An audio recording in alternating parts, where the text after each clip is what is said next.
കോട്ടായി രാജു എന്ന ആനപ്പാപ്പാനായ മനുഷ്യനെ കണ്ടുമുട്ടുന്നതും പരിചയപ്പെടുന്നതും ഏതാണ്ട് 10-18 വർഷങ്ങൾക്കപ്പുറമാണ്. ആനകളെക്കുറിച്ച് അറിയാനും കഴിയുന്നത്ര മനസ്സിലാക്കാനും ശ്രമിച്ചു തുടങ്ങുന്ന കാലം. തൃശ്ശൂരിലെ നാണു എഴുത്തച്ഛൻ ഗ്രൂപ്പിൻ്റെ ശ്രീനിവാസൻ അന്നത്തെ ടെലിവിഷൻ പരമ്പരയുടെ ആദ്യകാല എപ്പിസോഡുകളിൽ തന്നെ ഇടം പിടിച്ചെങ്കിലും അവരുടെ കയ്യിൽ തന്നെയുള്ള ശങ്കരനാരായണൻ എന്ന യുവ തുർക്കിയെക്കുറിച്ചുള്ള അറിവും അന്വേഷണങ്ങളുമാണ് കോട്ടായി രാജു എന്ന ചെറുപ്പക്കാരനിലേക്ക് ഞങ്ങളെ എത്തിക്കുന്നത്. തിരുവിതാംകൂർ ദേവസ്വം ബോർഡിന് കീഴിൽ വൈക്കം മഹാദേവ ക്ഷേത്രത്തിലേക്ക് എത്തിച്ചേരുകയും അവിടെ മനുഷ്യരും ദൈവങ്ങളും ദേവസ്വം ബോർഡും നിശ്ചയിച്ച വളയങ്ങളിലും നടപ്പ് രീതികളിലും ഒന്നും ഒതുങ്ങാനും വഴങ്ങാനും തയ്യാറില്ലാതെ മസിൽ പിടിച്ച ആനയുടെ മുന്നിൽ പൊറുതിമുട്ടി ഒടുവിൽ മറ്റൊരു വഴിയും കാണാതെ ലേലം ചെയ്ത് വിറ്റൊഴിവാക്കാൻ ദേവസ്വം ബോർഡ് നിർബന്ധിതമായ ഒരു ആനക്കിങ്കരൻ. ദേവസ്വം ബോർഡിൽ നിന്നും ഏറ്റെടുത്ത ഉടമയിൽ നിന്ന് മാറി ആന പിന്നീട് തമിഴ്നാട്ടിലെത്തുന്നു. അവിടെ ആനയ്ക്ക് വേണ്ടി ഏറെ സ്നേഹത്തോടെ പുതിയ ഉടമ വാങ്ങിക്കൊണ്ടുവന്ന പുതുപുത്തൻ ലോറി ഏതാനും നിമിഷം കൊണ്ട് ചവിട്ടിപ്പൊളിച്ച് തവിട് പൊടിയാക്കി വിശ്വരൂപം പുറത്തെടുത്തവൻ. പിന്നീട് അവിടെ നിന്നും പല കൈകൾ മറിഞ്ഞ് പലവട്ടം പല ദുർഗുണ പരിഹാര പാഠശാലകളിലൂടെ കയറിയിറങ്ങിയും പല മെരുക്ക് വീരന്മാരുടെ കൈത്തരിപ്പ് ഏറ്റുവാങ്ങിയും ഒരുമാതിരിപ്പെട്ടവരുടെയൊക്കെ എല്ലിൻ്റെ ഇടയിൽ കുത്ത് തീർത്തു കൊടുത്തും ഒടുവിൽ പൂരനഗരി എന്ന തൃശ്ശൂരിലേക്ക് എത്തിച്ചേരുന്നു.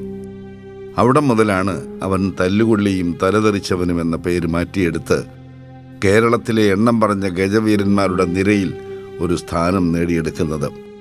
അവിടെ വച്ചാണ് അവൻ തനിക്ക് ഒത്തതും തനിക്ക് താൻ പോരുമയുള്ളതുമായ ആണൊരുത്തനെ കണ്ടുമുട്ടുന്നത്. ആനയുടെ തീപ്പൊരി തരങ്ങൾക്ക് മുന്നിൽ അറച്ചറച്ച് പിന്മാറാതെയും ആന പോക്കിരിയാണെങ്കിൽ അതിലും വലിയ ഗജപോക്കിരിയാകാൻ താൻ ഒരുക്കമാണെന്നും ചങ്കുറപ്പോടെ ആനകൾക്ക് മുന്നിൽ മുഖാമുഖം നിന്ന് വെല്ലുവിളിച്ച ആ ആൺപിറപ്പിൻ്റെ പേരാണ് കോട്ടായി രാജു.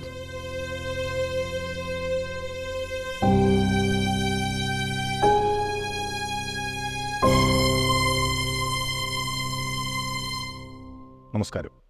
മലയാളത്തിൻ്റെ സ്വന്തമായ ചാനൽ ശ്രീ ഫോർ എലിഫൻസിലേക്ക് ഒരിക്കൽ കൂടി സ്വാഗതം. ഇന്ന് നമ്മുടെ ഈ ആനയാത്രകൾക്കിടയിലെ അങ്ങേയറ്റം വിഭിന്നമായ ഒരർത്ഥത്തിൽ കനംപേറുന്ന മനസ്സുമായി പ്രേക്ഷകരിലേക്ക് എത്തിക്കുന്ന ഒരധ്യായമാണ്. നമ്മുടെ ആനയാത്രകൾക്കിടയിൽ ഒരുപാട് ആനകളെ കണ്ടിട്ടുണ്ട്, ഒരുപാട് പാപ്പാന്മാരെ കണ്ടിട്ടുണ്ട്. പക്ഷേ ആറ്റം ബോംബുകളെന്നോ കുഴിബോംബുകളെന്നോ പറയാവുന്ന ഒരുപാട് കില്ലാടി ആനകളെ കൊണ്ടു നടന്നിട്ടുള്ള ഒരു പാപ്പാൻ.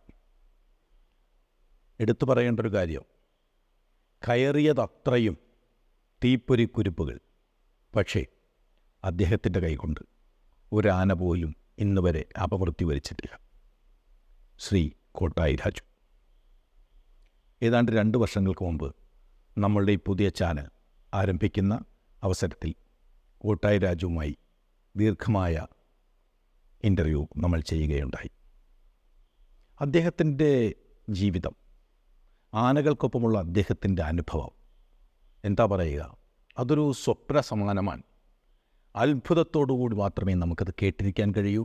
അതിനെക്കുറിച്ച് നമ്മളൊന്ന് സങ്കല്പിച്ച് നോക്കിയാൽ ഒരു മനുഷ്യന് ഇങ്ങനെയൊക്കെ ചെയ്യാൻ കഴിയുമോ, ഒരു മനുഷ്യന് ഇത്രയൊക്കെ ധൈര്യമുണ്ടാകുമോ, നമ്മൾ അത്ഭുതപ്പെട്ടു പോകുന്നൊരു ജീവിതം. പക്ഷേ ഏറ്റവും ദൗർഭാഗ്യകരമാമിത്, കോട്ടായി രാജു ഏതാനും ദിവസങ്ങൾക്ക് മുമ്പ് അന്തരിച്ചു.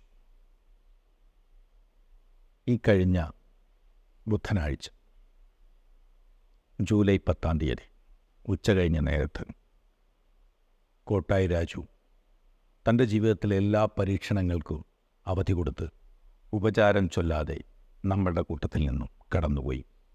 ആ വലിയ അനുഭവസമ്പന്നൻ്റെ സമാനതകളില്ലാത്ത ജീവിതത്തിലേക്ക് ഒരു എത്തിനോട്ടവും അദ്ദേഹത്തിനായി നമ്മൾ സമർപ്പിക്കുന്ന ഒരു സ്മരണാഞ്ജലിയുമാണ് ഈ ഒരു അധ്യായം.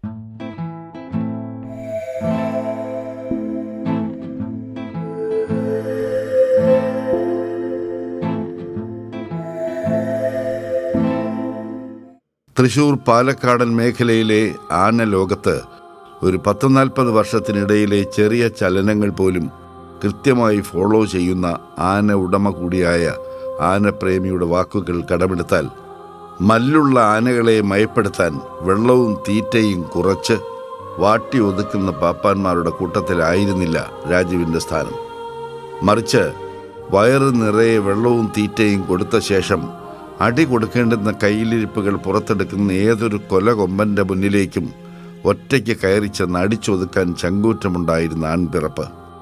അതായിരുന്നു ചെറിയ പ്രായത്തിൽ തന്നെ കോതമംഗലത്തിനടുത്തുള്ള കല്ലൂർക്കാട് പുളിനെല്ലി എന്ന നാട്ടുമ്പുറത്തു നിന്നും തൃശ്ശൂരേക്കും അവിടുത്തെ കണ്ടംപുള്ളി തറവാടെന്ന ആന യൂണിവേഴ്സിറ്റിയിലേക്കും എത്തിപ്പെട്ട രാജു എന്ന ആനപ്പാപ്പാൻ. പന്നിത്തടത്ത് ഏകദേശം 40-45ഓളം ആന പങ്കെടുക്കണ പന്നിത്തടം പൂരം, ചെറമംഗലങ്ങാട് എന്ന് പറയും പൂരം. പൂരം അന്ന് ഈ മറ്റേ പട്ടാമ്പിയിലെ ഈ കൂറ്റനാട് മറ്റേ ഒരു കരിപ്പൂൻ്റെ ആന പറഞ്ഞിട്ടൊരു ആനയുണ്ട്. കണ്ടംപള്ളി ആനയെ കുത്തി തള്ളിയിട്ടു. കണ്ടംപള്ളി ആന അവൻ കുത്തി പറിച്ചു. അവൻ പിന്നെ അതാ ഈ ആന മുമ്പ് കയറി വരുമ്പോ ചാടി കയറിയിട്ട് കുത്തി. ഈ കരിപ്പൂൻ്റെ ആന ബാലനാരായണേക്കാളും വളരെ ചെറിയ ആന. അവനെ ചെറിയ ആന പറ ബാലനാരായണ ഉണ്ടായാലും വെച്ച് ഏറ്റവും വലിയ ആന എത്തില്ല. പക്ഷെ പിന്നൊന്ന് കുത്തിയിട്ട് തള്ളിയിട്ടു. അന്ന് ആ രാജു ആ പറമ്പിലില്ലെങ്കിൽ, അന്ന് ഈ രാജു എന്ന് പറയുന്ന വ്യക്തി ആ പറമ്പിലില്ലെങ്കിൽ ഒരു സുമാർ ഒരു 3-4 ആനകളും മരിച്ചിട്ടുണ്ടാവും. എന്താ സംഭവിച്ചത്? അതായത് ഈ ആന കേറിയിട്ട് അങ്ങോട്ട് മേടി. ഇയാള് ആ ആനയുമ്പിലൊന്നല്ല, ഇയാള് വേറെ ഏതോ ഒരു ആനയും കൊണ്ട് ശങ്കരനാരായണനെയും കൊണ്ട്. ശങ്കരനാരായണന്റെ കഥ അറിയില്ലേ? ഒരു കൂട്ടാന തമ്മിൽ കുത്തുകൂട്ടിച്ചാൽ ശങ്കരനാരായണൻ അതിന് ജീവൻ പൂന്തോറും അതിന് പൊരുതണ ഒരു ആനയാണ്. ഈ രാജു അതിന്റെ ഇട കൂട്ടിയിട്ടാ തോന്നുന്നുണ്ട്, എനിക്ക് ഓർമ്മയില്ല. ഞാൻ പഞ്ചവായത്തിന് പിന്നെ നോക്കണം. അവിടെ ഇടിച്ചിട്ട് തള്ളിയിട്ടു. ഏറ്റവും വലിയ എന്താ വെച്ചാൽ അതിന്റെ ആനക്കാരൻ അവര് സ്ഥലം വിട്ടു. കത്തണ പന്തവും കുത്തണ എൻ്റെ ഇടയിലാണ് ഞങ്ങളെ വാദ്യക്കാരുടെ ജീവിതം. അതെ, അതിപ്പോ ഏത് സമയം എന്ത് വേണമെങ്കിൽ സംഭവിക്കാം. പക്ഷെ ഈ സാധനം എന്ന് പറയുന്നത് ഈ പകൽ രാത്രി വെച്ചാൽ പന്തെങ്കിലും ഉണ്ട്, പകലെന്ത് ചെയ്യും? ഇത് മുമ്പിലേക്ക് വന്നു വെച്ചാല്. പക്ഷെ ഇതൊന്നല്ല, കരിപ്പൂന്റെ ആനതൊന്നല്ല, ഉറച്ച നാടനാന. കരിപ്പൂന്റെ ആന എന്ന് പറഞ്ഞാൽ ഒരു ഏകദേശം ചങ്ങല കണ്ണി വിട്ടിട്ടാണ് വാല് ഒരു ലേശം നീളം കുറവുണ്ടെന്ന്. അടിപൊളിയാണ് ആ ആന. അന്ന് രാജു ഇല്ലെങ്കിൽ, ഞാൻ കഴിഞ്ഞ ആഴ്ചയും കൂടി എൻ്റെ ഒരു ഫ്രണ്ട് കുന്നംകുളം വിളിച്ചപ്പോൾ, കണ്ടംപള്ളി അല്ല, അവിടെയുള്ള ഒരു 4 ആനയൊക്കെ ആന കൊല്ലും. അത്ര സാറേ ആനക്കാര് പോയി. ഓപ്പണായിട്ട് ഞാൻ പറയാം, ഇന്നലെ കൊണ്ടുനടക്കാൻ പറ്റാത്ത എൻ്റെ 2 കൂരുണ്ടാവും. ഒരെണ്ണം ഈ നീളത്തിൽ ഒരെണ്ണം ഉണ്ടാവും, രണ്ടാമത് ഒരെണ്ണം ഈ നീളത്തിലുണ്ടാവും. കറക്റ്റായിട്ട് പിടിച്ചോളൂ. അതായത് നമ്മൾ ശരിയല്ലെങ്കിൽ ഈ സാധനം ഊരി മാറ്റിയിട്ട് മറ്റേത് ഇടും. ആ സാധനം നേരിട്ട് ഇടിച്ചിട്ട് കൈവിട്ട് വരുന്ന ആന നേരിട്ട് മുഖത്ത് നിന്ന് ഇടിച്ച് മാറ്റിയിട്ട് ഞാൻ ഒഴിവാക്കി വിട്ടതാണ്. നേർക്ക് നേരെ ഇന്നും ഉണ്ടാവും ആരുടെയും. അല്ല, രാജുവിന്റെ ഇടി അത് 90% കൊമ്പിന്റെ ചീടിയിൽ അടിക്കുക. രാജു മുഖത്ത് ഇടിച്ച് ഒഴിവാക്കി. മുഖത്ത് ഒരു ബന്ധവും പെരുമുഖത്താണ് ഈ ആന മറ്റേ കാരാമ സുധീർ ആന കരിപ്പൂന്റെ ആന സാറെ ചൂണ്ടിയ വരലേക്ക് കുത്തും. ഞങ്ങളെ കെട്ടിയിട്ട് ആന വെടിവെച്ചു. മറ്റേ ഇപ്പോഴത്തെ നമ്മുടെ എന്താ ഗിരിസാറ് വെടിവെച്ചു. ഡോസ് കൂടി വെടിവെച്ചിട്ട് ഡോസ് കൂടിയിട്ടും ഇതായി. ലാസ്റ്റ് ടാങ്കർ വെള്ളം കൊണ്ടുവന്നിട്ട് ആന അടിച്ച് വീണ്ടും സെറ്റപ്പ് ആക്കിയത്. ഇപ്പോൾ അവർക്കൊക്കെ അറിയാവുന്ന കാര്യമാണ്. ആന നമ്മളെ ഇടിച്ച് കെട്ടിയിട്ട് നേരിട്ട് നേരിട്ട് ഇടിച്ച് ഒഴിവാക്കിന്ന്. നമുക്ക് നേരെ മുന്നിലേക്ക് ആന വന്നു. നിന്നടിച്ച് ഒഴിവാക്കിന്ന്. അതൊരു ചങ്കുറ്റാണത്, ആ സമയമാണത്. എന്റെ ആന ഇവിടെ നടക്കടയും കൂട്ടിയിട്ട് ഇങ്ങനെ ഇരിക്കുന്നു. അവിടെ നമ്മൾ ഇടിക്കുന്നത്, അവിടെ നിന്ന് ഇടിച്ചിട്ട് ആന അവിടെ നിർത്തിയിട്ട് നിന്ന് ഇടിച്ചു. കാരണം ഇങ്ങോട്ട് ആന ഈ മറ്റേ ആനയുള്ള ഇടയിലേക്ക് കയറി ചെല്ലുകയാണ് ആന ഇടിച്ചിട്ട്. ഇതിനെ കുത്തി മറിച്ചിട്ട് ഇത് വീണു എന്ന് പറയുമ്പോഴേ എന്റെ കയ്യിൽ 2 എണ്ണം. ഒന്ന് ചെറുത് സാധാരണ നമ്മുടെ ആന ചെയ്യാം. അതിക്രമിച്ച് വരുന്നവനെ ചൂട് വലുത് ഡോസ് കൂട്ടി ചെയ്യാൻ ഈ നീളത്തിലുള്ള 1.5 ഇഞ്ച് ഇട്ടിട്ട്. കണ്ടംപുള്ളി എന്ന ആനത്തറവാട് മാത്രമല്ല, ശങ്കരനാരായണനായാലും കണ്ടംപുള്ളി വിജയനായാലും ബുള്ളറ്റ് മോഴയായാലും കാന്താരി അയ്യപ്പനായാലും കൂറ്റനാട് പ്രസാദായാലും ആമ്പല്ലൂർ ബാലകൃഷ്ണനായാലും ആലത്തൂരിനടുത്തുള്ള കോട്ടായി എന്ന നാട്ടിലേക്ക് കുടിയേറി കോട്ടായി രാജുവായി മാറിയ ആ 5.5 അടിക്കാരൻ കൊണ്ടു നടന്നിട്ടുള്ള ഓരോ ആനയും ഓരോ അവതാരങ്ങൾ തന്നെയായിരുന്നു, ഓരോ ഡീംഡ് യൂണിവേഴ്സിറ്റികൾ തന്നെയായിരുന്നു. അവിടെ നിന്ന് അങ്ങനെ ഇങ്ങോട്ട് തീർച്ചിട്ട് തൃശ്ശൂർ വന്ന് ചാടി. നേരെ തൃശ്ശൂരേക്ക് തൃശ്ശൂർ കണ്ടംപുള്ളിയിൽ ആ സമയത്ത് നമ്മൾ എത്ര ആനകളിൽ ഏതൊക്കെ ആനയാണ് ആദ്യകാലത്ത് നമ്മൾ കയറുന്നത്? അങ്ങനെ നമ്മളത് അല്ല, അതിൻ്റെ ഇടയിൽ ഞാൻ പറയുന്നത് മനസ്സിലാക്കുക, അതിൻ്റെ കൂടെ നിന്ന ആനകളാണ് അതിൻ്റെ പേരിൽ മനസ്സിലായി. എഴുതിയത്. ഇവിടെ വന്നങ്ങനെ കണ്ടംപുള്ളിൽ വന്നു. കണ്ടംപുള്ളിൽ വന്ന് അങ്ങനെ ഇവിടെ വന്ന വഴിക്ക് എന്ത് ചെയ്തു, വാക്കൈക്കൈമുള്ള കൊച്ചയ്യപ്പനാനെ ഞാൻ അഴിക്കുകയാണ്. വാക്കൈക്കൈ കൊച്ചയ്യപ്പനാനെ അഴിച്ചു. അത് കഴിഞ്ഞ് കാന്താരി ആന, പിന്നെ കൂറ്റനാട് പ്രസാദ് ആന, പിന്നെ നമ്മൾ ഇവിടെ തരങ്കായി മാറി ഇവിടെ തൃശ്ശൂർ. പിന്നെ ആദ്യം നമ്മൾ കയറിയല്ലോ കുറേ ആനകൾക്ക് നമ്മൾ ചുമതല ഏറ്റെടുത്ത് തുടങ്ങിയല്ലോ. കാന്താരി ഇതിൽ കയറി, കണ്ടംപുള്ളിയിൽ കയറി. തുടക്കകാലത്ത് നമ്മൾ കയറിയതിൽ നമുക്കിപ്പോൾ രാജുവേട്ടൻ്റെ ഒരു സ്വന്തം അഭിപ്രായത്തിൽ ഒരു ആനക്കാരൻ എന്ന നിലയിൽ തൃശ്ശൂരായാലും ഇവിടെ നമുക്കൊരു മേൽവിലാസം, നമുക്കൊരു അഡ്രസ്സ് ഉണ്ട്. അത് ആന ആദ്യകാലത്ത് ഏതായിരുന്നു? തിരുവമ്പാടി ഗോപാലൻകുട്ടി ആന. ഗോപാലൻകുട്ടി തിരുവമ്പാടി ഗോപാലൻകുട്ടി ആന. അത് കൊല്ലം രാമകൃഷ്ണൻ ആണ്. അതായത് ഇപ്പം മറ്റേ അവരുടെ കൊല്ലം രാമകൃഷ്ണനാണ് എന്നെ വിളിച്ചിട്ട്. അന്ന് ആമ്പലൂർ ബാലകൃഷ്ണനെ കയറിക്കൊണ്ടിരിക്കുന്ന സമയമാണ്, കയറിക്കൊണ്ടിരിക്കുകയാണ്. അപ്പോൾ അതിനെ കെട്ടിയിട്ടിട്ട് വന്നിട്ടാണ് തിരുവമ്പാടി ഗോപാലൻകുട്ടി ആന അഴിക്കുന്നത്. അല്ല, അത് ഇതിന് രണ്ട് വ്യത്യാസങ്ങളുണ്ട്. വ്യത്യാസം എന്ന് പറഞ്ഞാൽ അതിൻ്റെ രീതി അറിയുന്നവന് അതിനെ എപ്പോഴും കൊണ്ടുനടക്കാം. ബാലകൃഷ്ണനെ കൊണ്ടുനടക്കാം. തിരുവമ്പാടി ഗോപാലൻ കിട്ടിയാൽ ആനക്കാരനെ കൊണ്ടുനടക്കാൻ പറ്റുള്ളൂ. അങ്ങനെ രണ്ട് വ്യത്യാസമുണ്ട്. പറഞ്ഞത് ഒന്നുകൂടി ഒന്ന് വിശദമായിട്ട് പറഞ്ഞാൽ എങ്ങനെയായിരിക്കും? കാരണം അതായത് കേട്ടിട്ടുള്ളതിൽ ഈ ആമ്പല്ലൂർ ബാലകൃഷ്ണൻ എന്ന് പറഞ്ഞാൽ ഒരു കേടിയുടെ അങ്ങേ കൊമ്പ് വരെയും തുളച്ച് ചങ്ങല അതിനെ ഈ പണി അറിയാവുന്ന എന്താണ് മറ്റേ അങ്ങനെയല്ല അതിന്റെ രീതി അറിയുന്നവൻ അതിനെ കൊണ്ടുനടക്കാം. അതിന്റെ രീതി മനസ്സിലാക്കി അതിനെ കൊണ്ടുനടക്കാം. തിരുവമ്പാടി ഗോപാലൻകുട്ടിയാനെ ആനക്കാരനെ കൊണ്ടുനടക്കാൻ പറ്റുള്ളൂ. അങ്ങനെയാണ്. അതങ്ങനെ ഓരോ ഉള്ളുകളിലും അറിഞ്ഞോനെ ആനെ കൊണ്ടുനടക്കാൻ പറ്റുള്ളൂ. വേറൊന്നുമില്ല. ഈ തിരുവമ്പാടി ഗോപാലൻകുട്ടിയെ കയറിയപ്പോഴാണ് നമുക്ക് ശരിക്കും ഒരു അല്ലല്ല, തിരുവമ്പാടി ഗോപാലൻകുട്ടിയാണെന്നല്ല, എനിക്ക് ശരിക്കുള്ള ഒരു പേരും പ്രസിദ്ധിയായത് നാണുവെഴുത്തച്ഛൻ ഗ്രൂപ്പിലാണ്. എനിക്ക് ഭീമനാന മുതൽ ഭീമനാന, ശങ്കരനാരായണാന, ഒല്ലൂക്കരാന, അങ്ങനെ അങ്ങനെയൊക്കെയാണ് നമുക്കൊരു തിരിച്ചറിയാനും അങ്ങനെ അംഗീകാരം കിട്ടിയതും. ഈ ആദ്യം നമ്മൾ പല ആനകളും കയറുന്നതിൽ നമുക്ക് ഏറ്റവും അധികം നമുക്കൊരു കിടിലൻ എന്ന് പറയാം, അല്ലെങ്കിൽ നമ്മളെ ശരിക്കും ഒരു പേടിപ്പിച്ച, നമ്മളെ ഒന്ന് നമ്മുടെ പണിയെ ഒന്ന് നമ്മുടെ ആത്മവിശ്വാസത്തെ, ആത്മധൈര്യത്തെ, നമ്മുടെ പണിയെ പരീക്ഷിച്ചിട്ടുള്ള ആന ഏതായിരിക്കും? അങ്ങനെ പരീക്ഷിച്ചെന്ന് പറഞ്ഞിട്ട് വെച്ച് കഴിഞ്ഞാൽ എനിക്ക് പെട്ടെന്ന് തോന്നുന്നത് പക്ഷേ അതിലും മഴക്കുള്ള ആനയായിരുന്നു കാന്താരി അയ്യപ്പനാന. പിന്നെ കാന്താരി അയ്യപ്പനാനയായിരുന്നു അതിലും മഴക്കുള്ള ഒരു ആന. പക്ഷെ അത് സത്യസന്ധമായിട്ടുള്ളൊരു വഴക്കുള്ള ആനയായിരുന്നു. സത്യസന്ധ എന്ന് പറഞ്ഞാൽ നേരുള്ള ആന വെച്ചാൽ അതിന് പറ്റാത്ത കാര്യങ്ങൾ ചെയ്താൽ മാത്രമേ അത് വഴക്കിടുള്ളൂ. പക്ഷേ ഈ സാധനം ഈ ആമ്പലൂർ ബാലകൃഷ്ണൻ എന്ന് പറഞ്ഞാൽ ഏത് സമയത്തും മെക്കിട്ട് കയറുന്ന ഒരു സാധനമായിരുന്നു. പക്ഷെ എന്നാലും അതൊരു സത്യസന്ധതയുണ്ട് കേട്ടോ. വർഷങ്ങൾക്കപ്പുറം ശങ്കരനാരായണൻ്റെ എപ്പിസോഡിന് വേണ്ടി ഞങ്ങൾ ചിത്രീകരിക്കുമ്പോൾ രാജു എന്ന 30കാരൻ ശബരിമലയ്ക്ക് മാലയിട്ട് വ്രതമെടുക്കുന്ന ഘട്ടമായിരുന്നു. അന്ന് ഭാരതപ്പുഴയുടെ കൈവഴിയായ പുഴയോരത്തും അതിന് തൊട്ടു ചേർന്നുള്ള തടിമില്ലിനുമൊക്കെയായി ചിത്രീകരിക്കുന്നതിനിടയിൽ ഞങ്ങൾക്കൊപ്പം മാടമ്പ് കുഞ്ഞുകുട്ടൻ സാറും ഉടമകളുമൊക്കെ ഉണ്ടായിരുന്നു. ഓരോ ആഴ്ചയും പരിചയപ്പെടുത്തുന്ന ആനയുടെ പാപ്പാൻ്റെ 1-2 ബൈറ്റുകൾ കൂടി പ്രോഗ്രാമിൽ ഉൾപ്പെടുത്തുന്നതിൻ്റെ ഭാഗമായി രാജുവിൻ്റെ ഇൻ്റർവ്യൂ എടുത്തു തുടങ്ങിയപ്പോഴാണ് നമ്മുടെ മുന്നിലുള്ള മുതൽ ആളൊരു നിസ്സാരക്കാരനല്ലെന്നും ചുമ്മാതല്ല, വൈക്കം ചന്ദ്രശേഖരൻ എന്ന ഇടിവെട്ട് ഉരുപ്പടി തൽക്കാലത്തേക്കെങ്കിലും സമാധാന ഉടമ്പടിയിൽ ഒപ്പുവെച്ച് നല്ല പിള്ളയായി നടക്കാൻ തയ്യാറായിട്ടുള്ളതെന്നും ചെറുതല്ലാത്ത ആരാധനയോടെ തിരിച്ചറിയുന്നത്. അത്ര ഒരു പ്രശ്നമുള്ള ആന ഇന്നില്ല. അത് കഴിഞ്ഞ ഒല്ലൂക്കര കൃഷ്ണദാസിൻ്റെ കൂടെ അത് കഴിഞ്ഞിട്ടാണ് ഞാൻ തിരുവമ്പാടി ഗോപാലൻകുട്ടിയാനെ അഴിക്കുന്നത്. ട്രെയിൻ അടിച്ച് പോലും അതിനെ അഴിച്ചു. നമ്മളുള്ളപ്പോഴാണോ ട്രെയിൻ അടിക്കുന്നത്? അല്ലല്ല, ഞാൻ മറിഞ്ഞ ശേഷം. അതിനുശേഷം വടകഞ്ഞിൽ വെച്ച് അന്ന് എൻ്റെ കൂടെ താമസിച്ച പൈങ്കുളം ബാലാണ് മരിച്ചത്. ട്രെയിൻ അവിടെ മരിച്ചത്. അതിനുശേഷം പിന്നെ നമ്മുടെ ഈ ബാലകൃഷ്ണനെ വീണ്ടും വന്ന് അഴിച്ചു. ഞാൻ പറഞ്ഞേനെ കുറച്ച് ദിവസം ഞാൻ മാറി നിന്നിട്ട്. അപ്പോൾ ആന വേറെ അഴിച്ചിട്ടുണ്ടായിരുന്നില്ല. പിന്നെ അഴിക്കുന്ന നമ്മുടെ കുട്ടംകുളങ്ങര ശ്രീനിവാസനെ മാധവനെ കൊന്നിട്ട് ഞാൻ അഴിക്കും. എന്നിട്ട് ഞാൻ അഴിക്കുന്നു. ഞാൻ അഴിക്കുന്നു. ഒരു കൊല്ലം ഞാൻ കൊണ്ടുനടന്നു. ഒന്നും കുഴപ്പമില്ല. ഇല്ലില്ല ഒന്നുമില്ല. ഉണ്ടായില്ല. പിന്നെ ഈ ബാലകൃഷ്ണ ആയിരിക്കോ ലൂക്കര കൃഷ്ണദാസ് ആയിരിക്കോ കൈകാര്യം ചെയ്തതിൽ ഏറ്റവും പ്രശ്നക്കാരൻ? ഇല്ല, ഞാൻ ഒല്ലൂക്കര കൃഷ്ണദാസാൻ എന്ന് പറഞ്ഞിട്ടുണ്ടെങ്കിൽ ഞാൻ എൻ്റെ ഈ ആനപ്പണി ഈ ലൈഫിൽ ഏറ്റവും സുഖമായ ഒരു ആനയായിരുന്നു. ആയിരുന്നു. ഏറ്റവും സുഖമുള്ള ഒരു ആന എന്ന് പറഞ്ഞാൽ ആവശ്യത്തിനുള്ള കാശ് ആന കൊണ്ടാണെങ്കിൽ യാതൊരുവിധ പ്രശ്നങ്ങളും ഇല്ല. ഒരു വർഷത്തിൽ ഒരു 100-140 എഴുന്നള്ളിപ്പ് എടുക്കും. 140 എഴുന്നള്ളിപ്പ് വരെ എടുക്കുമായിരുന്നു ഒല്ലൂക്കര കൃഷ്ണദാസാനെ കൊണ്ട്.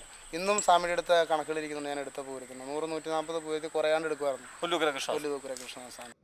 പിന്നീട് 2 വർഷം മുമ്പ് ഒരിക്കൽ കൂടി രാജു ചേട്ടനെ വിളിച്ച് ഞങ്ങൾ ആലത്തൂരിനടുത്തുള്ള കോട്ടായിലേക്ക് എത്തുമ്പോൾ അദ്ദേഹം തനിക്ക് ഏറ്റവും പ്രിയപ്പെട്ട ആനപ്പണിയിൽ നിന്ന് കുറച്ചു കാലമായി വിട്ടുനിൽക്കുന്ന സന്ദർഭമായിരുന്നു. നാവിൻ്റെ അടിഭാഗത്തായി കാണപ്പെട്ട ഒരു തടിപ്പ്. തൃശൂർ അമല ഹോസ്പിറ്റലിലെ പരിശോധനയിൽ അത് ക്യാൻസറിൻ്റെ തുടക്കമാണെന്ന കണ്ടെത്തലിനെ തുടർന്ന് ചികിത്സകൾ നടന്നുകൊണ്ടിരിക്കുന്ന സമയം ഇപ്പം നമ്മൾ ഇവിടെ നിന്നുള്ള കാര്യങ്ങൾ മാത്രം പറഞ്ഞാൽ പാലക്കാട് കോട്ടായി രാജു അവിടെ മുതലുള്ള തുടങ്ങിയാൽ മതി. പിന്നെ ആനപ്പണി ആദ്യം മുതലുള്ള തുടങ്ങാം. അതിനെ പറ്റി കുറച്ച് കുഴപ്പമില്ല. ഫാമിലി നമുക്ക് ആദ്യം മുതൽ എടുക്കണ്ട. കാരണം വെച്ച് കഴിഞ്ഞാൽ ഞാൻ ഇത്ര കാലം അതൊന്ന് ഇതിലേക്ക് വരണം. അത് എനിക്കൊരു വേണം. കാരണം ഞാൻ ഈ ക്യാൻസർ പേഷ്യൻ്റ് ആയതിന് ശേഷം കറക്റ്റ് ഡേറ്റ് എന്ന് പറഞ്ഞിട്ടുണ്ടെന്ന് വെച്ചാൽ കഴിഞ്ഞതിൻ്റെ മുമ്പിലത്തെ വർഷം അതാണ്. ഇതേമാതിരി ഇവിടെ നിന്നിട്ട് ഇവിടെ നിന്നിട്ട് ഇങ്ങനെ സംസാരിച്ച് എൻ്റെ നാക്കിൻ്റെ അടിയിൽ ഒരു ചെറിയൊരു പാട് ഇങ്ങനെ വന്നു. പാടെന്നല്ല, ഒരു ചെറിയൊരു മുള്ള് കുത്തിയ മാതിരി ഒരു മുള്ളിൻ്റെ ഇത്.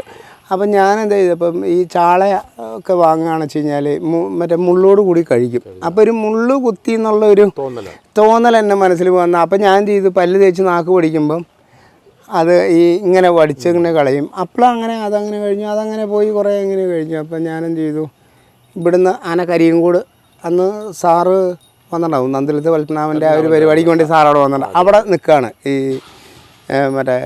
ലക്കി പ്രസാദാന. അപ്പോൾ അവിടെ നിന്നാണ് ഇത് കോഴിക്കോട് പണിക്ക് പോയി. അവിടെ പണിക്ക് പോയപ്പോൾ ആന ഒരു കയറ്റം കയറുകയാണ്. അപ്പം പെട്ടെന്ന് ആനയ്ക്ക് ഒരു വയ്യാത്ത മാതിരി ആന അങ്ങോട്ട് കയറുന്നില്ല. നല്ല പണിയാനയാണ്, എന്താണെന്നറിയില്ല, കയറുന്നില്ല. അപ്പം ഞാൻ 2-3 അടിയൊക്കെ കൊടുത്ത് നോക്കി. അപ്പോൾ കിടന്നപ്പോൾ നമുക്ക് പെട്ടെന്ന് പറയാൻ പറ്റും, മനുഷ്യനാണെന്ന് വെച്ചാൽ വായു തുറന്ന് പറയാൻ പറ്റും. എനിക്ക് കയറാൻ പറ്റാത്തതുകൊണ്ട് യാതൊമുട്ടലാണെന്ന് പറയാൻ പറ്റും. നല്ല പണിയാനല്ലേ. അപ്പോൾ 2 അടി കൊടുത്തപ്പോൾ എനിക്ക് ശരിയല്ല തോന്നി. തിരിച്ച് ഇറക്കി കൊണ്ടുവന്ന് നേരെ ടോപ്പിൻ്റെ നമ്മുടെ അവണൂർ ആനപ്പറമ്പിൽ കൊണ്ടുവന്ന് സാറിനെ വിളിച്ചു. സാറ് വേഗം വണ്ടി വിട്ടു. ഭരതൻ ടോപ്പ് ഭരതൻ സാറ് വേറെ വണ്ടി വിട്ടു, വേഗം കൊണ്ടുവന്ന് നിർത്തി. അങ്ങനെ 10-35,000 റുപ്യേൻ്റെ മരുന്ന് കൊടുത്തു. ആനയ്ക്ക് എന്തോ പെട്ടെന്ന് എന്തോ ഒരു ഈ എന്താണെന്നറിയില്ല, ആനയ്ക്ക് എന്തോ ഒരു ഉള്ളിലൊരു തടസ്സം വയ്യാഴിക തോന്നി. അതങ്ങനെ അങ്ങോട്ട് മാറി. അപ്പോൾ അത് കഴിഞ്ഞപ്പോൾ നമ്മുടെ ഒരു വേണ്ടപ്പെട്ട ഒരു ഓട്ടോറിക്ഷ ഓടിക്കുന്ന ഒരു മണിയേട്ടൻ എന്ന് പറയും, അവണൂർ മണിയേട്ടൻ. അദ്ദേഹമാണ് കേട്ടോ ഇതിലെ ഏറ്റവും വലിയൊരു താരം, എൻ്റെ ഒരു താരം. അപ്പം മണിയേട്ടൻ എന്നോട് ഞാൻ പറഞ്ഞു, മണിയേട്ടാ, അപ്പോൾ എൻ്റെ കയ്യിൽ അന്ന് പൈസയും അധികം ഇല്ല കേട്ടോ. അതായത് മണിയേട്ടൻ എൻ്റെ കയ്യിൽ അധികം പൈസ ഇല്ല. അപ്പം മണിയേട്ടനോട് ഞാൻ പറഞ്ഞു, മണിയേട്ടാ, എനിക്ക് ഇന്ന പോലെ ഒരു നാക്കിൻ്റെ അടിയിലൊരു വിഷമമുണ്ട് മണിയേട്ടാ. അതിനെന്താ രാജു, നമുക്കൊരു കാര്യം ചെയ്യാം. അയാൾ എന്നെക്കാളും വയസ്സ് കൂടിയ ആളാണ്. അപ്പോൾ എന്നെ രാജേട്ടനെന്നേ വിളിക്കുള്ളൂ, എന്താണെന്നറിയില്ല, രാജേട്ടനെന്നേ വിളിക്കുള്ളൂ. രാജേട്ടൻ നമുക്കൊരു കാര്യം ചെയ്യാം, നമുക്ക് അമല ഹോസ്പിറ്റലിൽ ബിപിൻ പോൾ എന്ന് പറയുന്ന ഒരു ഡോക്ടറുണ്ട്, ഒന്ന് പോയി കാണാൻ പറഞ്ഞു. അങ്ങനെ ഒരു 4 മണിക്ക് അദ്ദേഹത്തിൻ്റെ വീട്ടിൽ ഞങ്ങൾ മനപ്പടി എന്ന് പറയുന്ന സ്ഥലത്താണ് തോന്നണം.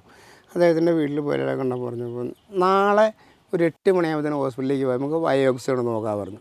അപ്പം അങ്ങനെ അവിടെ കൊണ്ടുവന്ന് ബയോപ്സി എടുത്ത് 5-ാമത്തെ ദിവസം റിസൾട്ട് വന്ന് നോക്കി കഴിഞ്ഞാൽ പറഞ്ഞു, ഇത് അൾസറാണ്, തുടക്കമാണ്, കുഴപ്പമില്ല പറഞ്ഞു. ഇവിടെ ചെയ്യണമെങ്കിൽ 1.5 ലക്ഷം ഉറുപ്പികയാവുമെന്ന് പറഞ്ഞു. വേണ്ട, നിങ്ങൾ ഏറ്റവും നല്ല, എന്നാലും ഇവിടെ നമ്മൾ റേഡിയേഷൻ ചെയ്താലും കീമോയ്ക്ക് അങ്ങനെ പോകണമെന്ന് പറഞ്ഞു, അപ്പുറത്ത് പോകണമെന്ന് പറഞ്ഞു. അപ്പോൾ നിങ്ങൾ അവിടെ ചെന്ന് ചെയ്തോളാൻ പറഞ്ഞു. അപ്പോൾ അവിടെ ഇതെല്ലാം ചെയ്തു. അപ്പം ഡോക്ടറെ കൊണ്ട് കാട്ടി കൊടുത്തപ്പോൾ എന്നോട് ഡോക്ടർ പറഞ്ഞു, ഒരു കാര്യം ചെയ്യും, MRI സ്കാൻ എടുക്കണം, എന്നാലേ അവർക്കിത് പൂർണ്ണമായി പറയാൻ പറ്റുള്ളൂ പറഞ്ഞു. അങ്ങനെ MRI സ്കാനിന് അപ്പുറത്തെ പുതിയതിൽ പോകാൻ പറഞ്ഞപ്പോൾ അവിടെ ചെന്ന് നോക്കുമ്പോൾ അവർ പറഞ്ഞു 3 മാസം കഴിഞ്ഞാൽ റിസൾട്ട് കിട്ടുള്ളൂ എന്ന് പറഞ്ഞു. അപ്പം ഞാൻ മുതലാളിയെ വിളിച്ചു. അപ്പോൾ എൻ്റെ കയ്യിൽ സാമ്പത്തികപരമായിട്ട് ഇല്ല, പെട്ടെന്ന് അത്ര എടുക്കാനില്ല. അപ്പോൾ സാറേ ഇന്ന പോലെ അവർ 9,600 റുപ്യ പറയുന്നത് പറഞ്ഞു. കുഴപ്പമില്ല രാജു, വേഗം പോയി എടുക്കൂ പറഞ്ഞു ഭരതൻ സാറ്. അപ്പം തന്നെ പോയി സാധനം എടുത്തു, കൊടുത്തു. ഒരു 4 ദിവസം കഴിഞ്ഞു സംഗതി റിസൾട്ട് വന്നു. ഇതെല്ലാം ചെയ്തു. അപ്പം 33 റേഡിയേഷൻ വേണമെന്ന് പറഞ്ഞു. റേഡിയേഷൻ ചെയ്തു. ആദ്യ പ്രാവശ്യം തന്നെ ഇതെല്ലാം കഴിഞ്ഞു. മറ്റേ 6 കീമോ കഴിഞ്ഞു. ഇതെല്ലാം കഴിഞ്ഞു. അപ്പം എന്ത് ചെയ്തു, പെട്ടെന്ന് ഈ നമ്മുടെ കോവിഡ് അങ്ങോട്ട് വന്നു. ഭാര്യ ഉഷയും 3 ആൺമക്കളും ഉൾപ്പെടുന്ന കുടുംബം. ഞങ്ങൾ അവിടേക്ക് എത്തുമ്പോൾ തന്നെ വീട്ടിൽ ധാരാളം ആടുകളും പശുക്കളും എല്ലാം ഉണ്ട്. രാജുവും ഭാര്യയും പുലർച്ചെ തന്നെ ഉണർന്നെഴുന്നേറ്റ് പശുക്കറവ തുടങ്ങണം. പരിസര പ്രദേശങ്ങളിലും പാൽ സൊസൈറ്റിയിലും പാൽ എത്തിക്കണം. പക്ഷേ ചികിത്സയുടെ ആവശ്യങ്ങൾക്കായി കുറേയേറെ കന്നുകാലികളെ വിൽക്കേണ്ടി വന്നതുകൊണ്ടാണ് ഇപ്പോൾ എണ്ണത്തിൽ ഇത്ര കുറവെന്ന് കോട്ടായി വെറുതെ സൂചിപ്പിക്കുകയുണ്ടായി. അന്ന് ആലത്തൂർ ജംഗ്ഷനടുത്തുള്ള ABT സ്വാമി എന്ന ആനപ്രേമിയുടെ വീട്ടിൽ കോട്ടായി രാജുവിനെക്കുറിച്ചും ശങ്കരനാരായണനെക്കുറിച്ചും സംസാരിച്ചിരിക്കുമ്പോൾ ഞങ്ങളെ കൂട്ടിക്കൊണ്ടുപോകാൻ തൻ്റെ ബുള്ളറ്റിലെത്തിയ രാജുവിൻ്റെ ശരീരത്തിന് ചെറിയ ഉടവും ഉലച്ചിലും ഉണ്ടായിരുന്നെങ്കിലും ആ മുഖത്തും കണ്ണുകളിലും എന്നും കാണാറുള്ള ആർജവത്തിനും തിളക്കത്തിനും ഇത്തിരി പോലും കുറവുണ്ടായിരുന്നില്ല. ക്യാൻസർ എന്ന മഹാരോഗത്തോട് പൊരുതിക്കൊണ്ടിരിക്കുന്ന ഒരാളാണ് അയാൾ എന്ന് ആ സംസാരവും സമീപനവും കണ്ടാൽ ഒരാൾക്കും തോന്നുകയുമില്ലായിരുന്നു. ഫോണിപ്പോൾ ഇങ്ങനെ ജീവിതമൊക്കെ ഇങ്ങനെ ആടും മാടും കോഴിയൊക്കെ ആയിട്ട്. പിന്നെ ഇപ്പോൾ കുഴപ്പമൊന്നുമില്ല സാറേ. പശു പ്രസവിച്ചപ്പോൾ പശുവിൻ്റെ പാല്, പക്ഷെ കൊറോണ ആയിട്ട് ഇത്തിരി ബുദ്ധിമുട്ടി. പാല് ഞങ്ങൾക്ക് കൊറോണ വന്നപ്പോൾ ഇത്തിരി ബുദ്ധിമുട്ടി. എന്താണെന്ന് ചോദിച്ചാൽ പാലൊഴിക്കാൻ കറക്കാനല്ല, സൊസൈറ്റിയിൽ പാലെടുക്കാണ്ട്. നമ്മളിപ്പോൾ എന്താ പറയുക, ഇനിയിപ്പോൾ കുട്ടികളൊക്കെ വലുതായാലാണ് ഇപ്പം ജീവിതം മെച്ചപ്പെടുകയുള്ളൂ. അതെ. ഇനി ആനപ്പണിക്ക് വിടാൻ ഒരു താല്പര്യമില്ല. ഇപ്പൊ താല്പര്യമല്ല, പക്ഷെ ഈ അസുഖം വന്നതുകൊണ്ട് അല്ലെങ്കിൽ ഇപ്പോൾ ഇടയ്ക്കിടയ്ക്ക് പോകണമെന്നൊക്കെ പറയും. അപ്പം ഞാൻ പറയും പോയി കഴിഞ്ഞാൽ നിങ്ങൾ പോയ പാട്ടിൽ തന്നെ ഇരിക്കേണ്ടി വരും.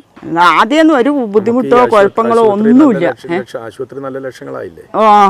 നന്നായി പൈസ ഒരുപാട്. MRO ചെയ്യാൻ തന്നെ 3 പ്രാവശ്യം MRO ചെയ്യാൻ തന്നെ 30,000 രൂപ 3 പ്രാവശ്യം ചെയ്തു.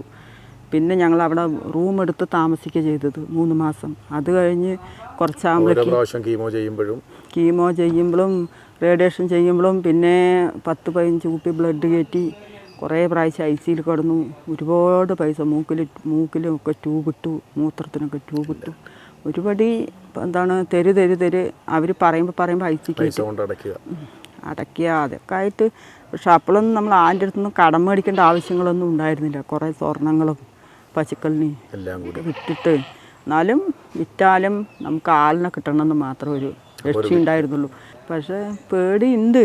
പേടി പറഞ്ഞത് ഇപ്പോൾ 3-ാം പ്രാവശ്യം MRO ചെയ്യാൻ പറഞ്ഞപ്പോൾ പേടിയുണ്ട്. പക്ഷെ 3-ാം പ്രാവശ്യം വന്നിട്ടുണ്ട് എന്നാണ് ഇപ്പോൾ ഡോക്ടർ പറയുന്നത്. ഒരുപക്ഷെ തൻ്റെ ജീവനും സ്വത്തുമെല്ലാം പിടിച്ചുപറിച്ചല്ലാതെ ഈ നശിച്ച രോഗം തിരിച്ചു പോകില്ലെന്നറിവുണ്ടായിരുന്നിട്ടും അതിൻ്റെ പേരിൽ പരിതപിച്ചിരിക്കാനോ ചുറ്റുമുള്ള ലോകത്തിൻ്റെ സഹതാപം യാചിച്ച് വീങ്ങിപ്പൊട്ടി ദിവസങ്ങൾ എണ്ണി നീക്കാനോ തയ്യാറില്ലാതിരുന്ന കരളുറപ്പ്. അതായിരുന്നു ഞങ്ങൾക്ക് മുന്നിലെ കോട്ടായി രാജു. ഇപ്പം ഞാൻ എന്നെ സംബന്ധിച്ചോളം പറഞ്ഞാൽ രാവിലെ 3:30 എണീക്കും. ഇപ്പം നോണ നമ്മൾ പറയേണ്ട ആവശ്യമില്ലല്ലോ. എൻ്റെ വൈഫ് പണിക്ക് പോകുന്ന ആളാണ്. അപ്പം ഞാൻ രാവിലെ 3:30 എണീച്ച് രാവിലെ മറ്റേ അടുപ്പ് കത്തിച്ച് വെള്ളം അടുപ്പത്ത് വയ്ക്കും. വെള്ളം തിളച്ച് കഴിയുമ്പോഴത്തേനും 4:45 അപ്പോൾ അവളെ വിളിക്കും, അരി കഴുകിയിടറി പറയും. ഇനിയിപ്പോൾ അഥവാ വയ്യ എന്ന് പറഞ്ഞിട്ട് കഴിഞ്ഞപ്പോൾ ഞാൻ വയ്യ. അപ്പുറത്തേന് ഞാൻ തൊഴുത്ത് മറ്റേ വളം വാരി തൊഴുത്ത് കഴുകി വൃത്തിയാക്കി നിർത്തും. അപ്പോൾ ഓരോന്നിനെ കടന്ന് കഴിയുമ്പോഴത്തേനും അതിന് വെള്ളം കൊടുക്കും. ഓരോന്നിനെ കഴിച്ച് പുറത്ത് കെട്ടി എല്ലാ കാര്യവും കഴിച്ച് കുളത്തിൽ കൊണ്ടുപോയി കഴുകി ഭംഗിയാക്കി നിർത്തും. അങ്ങനെയൊക്കെയാണ് ഇപ്പോൾ നമ്മൾ ജീവിതം പൊയ്ക്കൊണ്ടിരിക്കുന്നത്. അല്ലാണ്ട് ഇപ്പോൾ നമുക്കിപ്പോൾ ഒരാളുടെ എടുത്തപ്പോൾ എന്താ പറയുക, എൻ്റെ ബുദ്ധിമുട്ട് ഇങ്ങനെയാണ്, നിങ്ങൾ അത് തരുമെന്ന് പറഞ്ഞാൽ നമുക്ക് നടക്കുന്ന കാര്യങ്ങളാണ്. അതൊന്നും നടപ്പുള്ള കേസുകളല്ല. സാറ് വന്നത് കൊണ്ട് മാത്രമാണ് ഞാൻ ഇതിൽ ഒരു മറ്റേ നിൽക്കാമെന്ന് തന്നെ കണക്ക് കൂട്ടിയത്. കാരണം ചെയ്ത് നമ്മൾ പഴയ ആൾക്കാരായതുകൊണ്ട്. പിന്നെ പിന്നെ ഒരാളില്ലാത്തൊരു കുറവുണ്ട് നമുക്ക്. മാടമ്പി സാറില്ലാത്തൊരു കുറവ് നല്ലോണം ഉണ്ടെന്ന് ചോദിച്ചിട്ടുണ്ടെങ്കിൽ വേറെ ആളെ വെക്കാനില്ല, പകരം വയ്ക്കാൻ ആളില്ല. പിന്നെ നമുക്ക് എന്താ വെച്ച് കഴിഞ്ഞാൽ ഞാൻ ഇതിൻ്റെ ഇടയിൽ സാറിൻ്റെ മനയിൽ കൊണ്ടുപോയി തമ്പുരാൻ്റെ മനയിൽ കൊണ്ടുപോയി ആന കഴുകി തമ്പുരാനും തമ്പുരാൻ്റെ അനുജനും വെള്ളം അടിച്ച് തന്ന് കഴുകി. തൊട്ടടുത്ത് തന്നെയുള്ള ആനപ്പറമ്പ്, അവിടെ കൊണ്ടുപോയി കഴുകലും കാര്യങ്ങളൊക്കെ ചെയ്ത് വളരെ സന്തോഷമായൊരു കാര്യം. പിന്നെ അതൊന്നും നമുക്കൊരു കാലത്തും തമ്പുരാനൊന്നും മറക്കാൻ പറ്റില്ല. അന്നേ വരെ 18ഓളം പേരെ കൊന്ന് കൊലവിളിച്ച് മരണത്തിൻ്റെ പ്രതിരൂപമായി മാറിയ ബുള്ളറ്റ് മോഴയെന്ന രാജവെമ്പാല.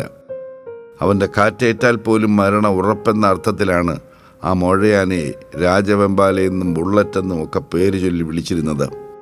അങ്ങനെയുള്ള ആ ആനക്കാലനെ അവൻ്റെ നല്ല അസല് മതപ്പാടിൽ നൂൽബന്ധമില്ലാതെ എന്നോണം ചങ്ങലകൾ അഴിച്ചുവിട്ട ആനക്കാലിലെ കരിവീട്ടി കാതലുണ്ടോ? കാർന്ന് തിന്ന് തോൽപ്പിക്കാനെത്തുന്ന ക്യാൻസർ എന്ന മാരണത്തെ പേടിക്കുന്നു. നമ്മൾ ഇത് പറഞ്ഞല്ലോ, ഏതാ നമ്മുടെ ബുള്ളറ്റ് മോള.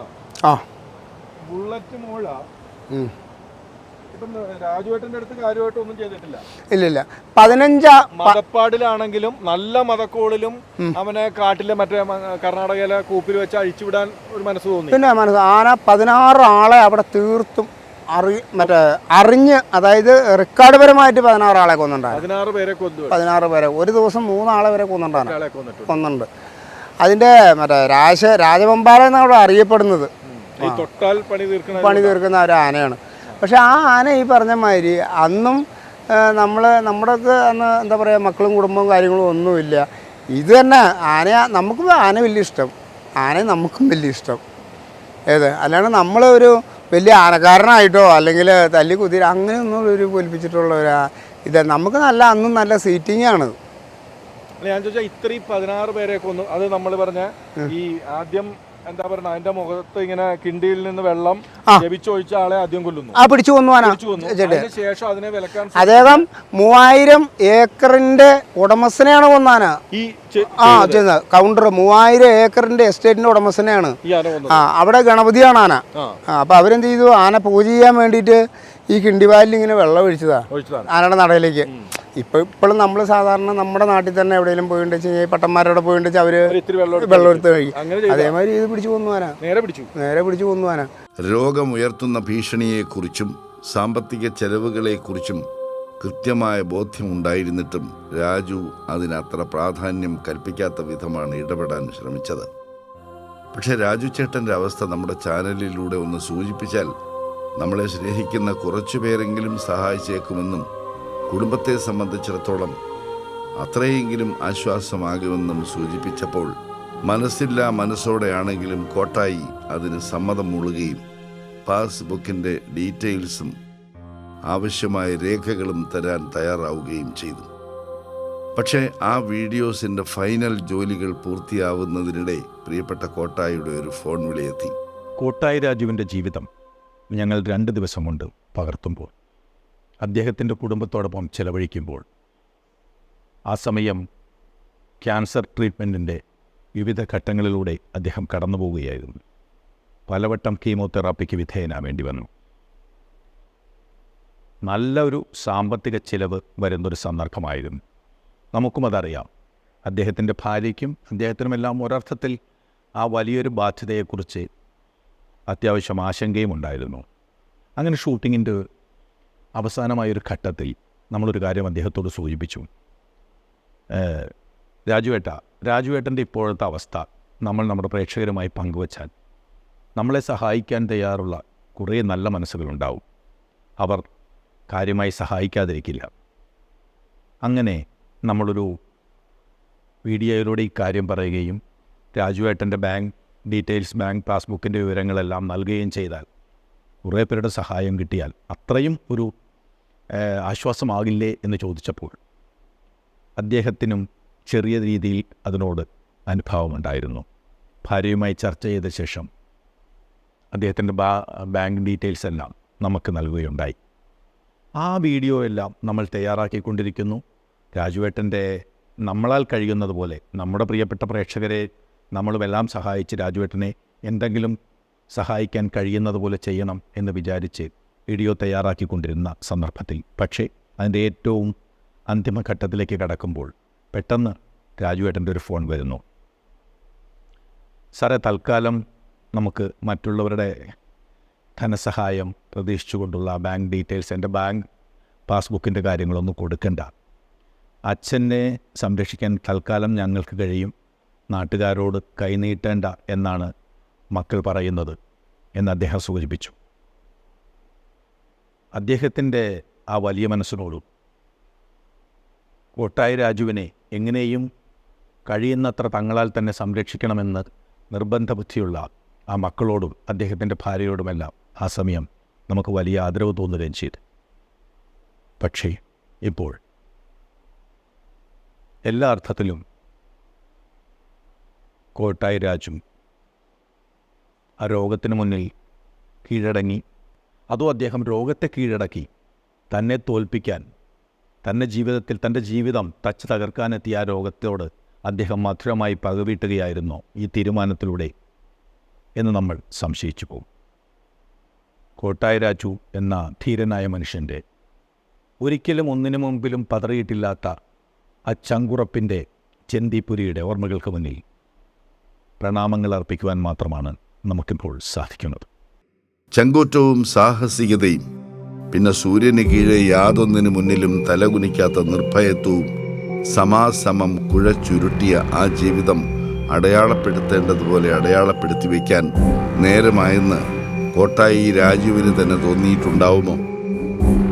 അതുകൊണ്ടാവുമോ ഏറെ താല്പര്യപൂർവ്വം തൻ്റെ ജീവിതത്തിൻ്റെ നടവഴികളിലേക്ക് അദ്ദേഹം ഞങ്ങളെ കൂട്ടിക്കൊണ്ടുപോയത്?